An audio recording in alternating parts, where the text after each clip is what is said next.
जी सुनिए, राहुल का टिफिन दे आइए उसके ऑफिस में। राहुल की माँ बोली, क्या राहुल आज साथ में टिफिन लेकर नहीं गया? आज उसके ऑफिस में मीटिंग थी बॉस के साथ सवेरे सवेरे, इसलिए बिना टिफिन के ही वो चला गया। ठीक है, मैं दे आता हूँ। राहुल के पिता तैयार होने के लिए कमरे में चले गए। एक दिन पहले, माँ, मेरे दोस्त के पिताजी भी टीचर थे। उन्होंने देखो कैसे आलीशान बंगला खरीदा है। नहीं तो मेरे पापा, हम आज भी इस किराए के मकान में रहते हैं। राहुल गुस्से से बोला। राहुल, तुम्हें पता नहीं शायद, पर तुम्हारे पापा घर में सबसे बड़े थे, इसलिए 2 बहन और 2 भाइयों की शादी उन्हें ही करनी थी, और साथ में तुम्हारी पढ़ाई का खर्चा, और तुम्हारी बड़ी बहन की शादी भी तो थी। किसने किया ये सब? क्या फायदा इन सब का? उनके भाई बहन अब बंगले में रहते हैं। कभी उन्होंने सोचा है कि अपना भाई किराए के मकान में रहता है तो उसके लिए एक छोटा सा घर खरीद के दे दे? ये सुनकर माँ की आंखों में आंसू आ गए। उन्हें समझ नहीं आ रहा था कि जन्म दिया बेटा अपने बाप के बारे में ऐसी बातें कर रहा है। फिर माँ बोली, तुम्हारे पिता ने अपना कर्तव्य निभाया, अपने भाई बहनों से कभी किसी चीज की उम्मीद नहीं की। राहुल पागलों जैसा बोल रहा था। अच्छा वो ठीक है, पर पिताजी लड़कों की ट्यूशन लेते थे। उनसे अगर फीस लेते तो आज पिताजी पैसों की गद्दी पर सोते। आजकल के क्लास वाले देखो कैसे इंपोर्टेड गाड़ियों में घूमते हैं। लेकिन तुम्हारे पिता के कुछ उसूल थे, ज्ञान बांटने के, पैसे नहीं लेने के, इसलिए तो उन्हें ढेर सारे पुरस्कार भी मिले। पता भी है तुम्हें? ये सुनते ही राहुल जोर से चिल्लाया, क्या फायदा इन पुरस्कारों का? क्या उनसे हमारा मकान बनेगा? पड़े हैं धूल खाते उस कबाड़ खाने में, कोई नहीं पूछता है उनको। तभी दरवाजे की बेल बजती है।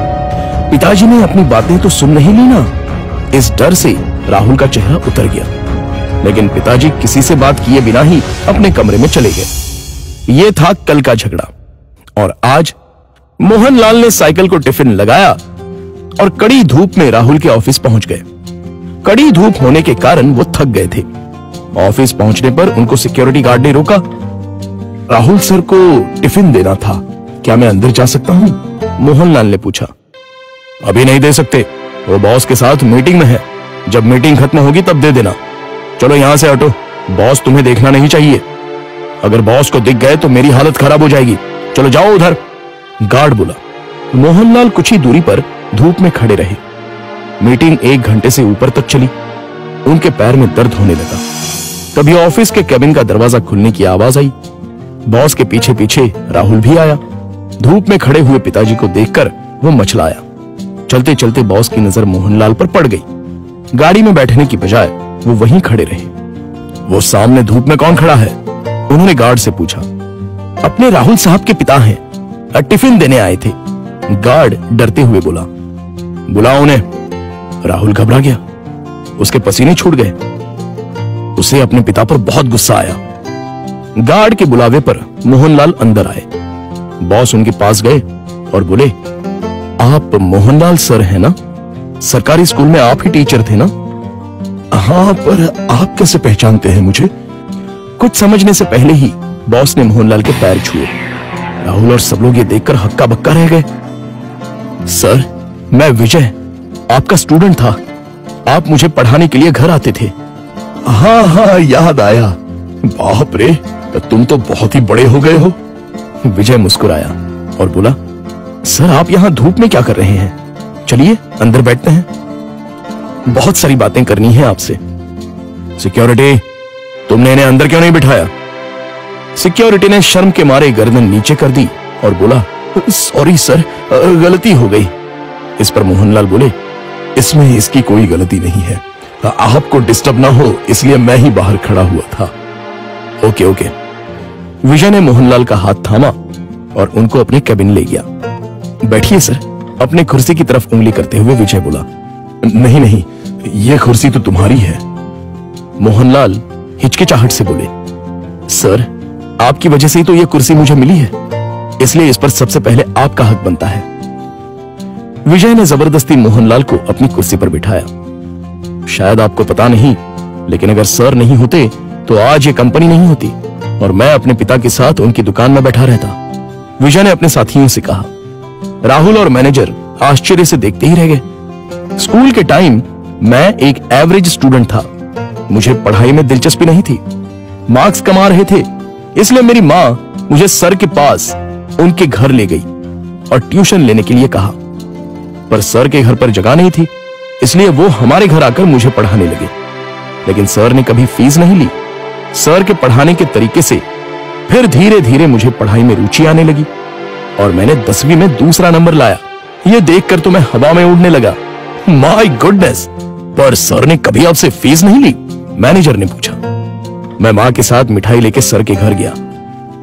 मां ने 50,000 का चेक सर को दिया, लेकिन उन्होंने वो नहीं लिया। तब सर ने एक बात कही थी जो आज भी मुझे याद है। सर ने कहा था, मैंने कुछ नहीं किया, आपका बेटा ही होशियार था।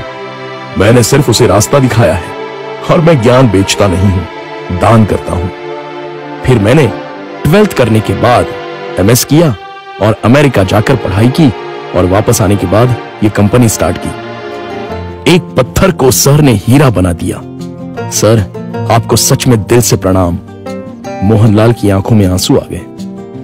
यह सच में कमाल की बात है। बाहर दुनिया में पढ़ाई का बाजार चल रहा है और इन्होंने बिना फीस लिए पढ़ाया। मान गए सर आपको। ऐसे लोग उसूल के पक्के होते हैं। इन्हें पैसों की और पुरस्कार की भी चाह नहीं थी। इन्हें तो बस अपने स्टूडेंट का भला हो, यही दिन रात सोचते थे। सही कहा सर आपने। ऐसे लोग तो दुनिया में बहुत ही कम होते हैं। सर, क्या आज आप उसी किराए के मकान में रह रहे हो? मोहनलाल की जगह राहुल ने ही जवाब दिया।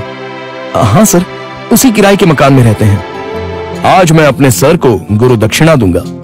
इस शहर में मेरे कुछ फ्लैट्स हैं, उसमें से एक फ्लैट मैं आपके नाम कर रहा हूं, विजय ने कहा। क्या? मोहनलाल और राहुल एक ही साथ बोले। इतनी बड़ी गुरु दक्षिणा मुझे नहीं चाहिए। मोहनलाल बोले, सर प्लीज ना मत कहिए। काम के चक्कर में मैं अपनी गुरु दक्षिणा देना भूल गया था। बहुत बहुत शुक्रिया सर। शुक्रिया मुझे नहीं, अपने पिता को कहो और मुझसे एक वादा करो कि तुम अपने पिता के अंतिम सांस तक उनके साथ रहोगे। हाँ सर, मैं वादा करता हूं। राहुल इमोशनल हो गया और उसकी आंखों से आंसू आ गए। तो दोस्तों, आपसे गुजारिश है कि कभी भी अपने पिता से यह मत पूछिए कि उन्होंने आपके लिए क्या किया और क्या कमाया है। जो कुछ कमाना है वो अपने दम पे कमाओ। उन्होंने हमें जो पढ़ाई और संस्कार दिए हैं वही आपको कमाने में मदद करेंगे। धन्यवाद।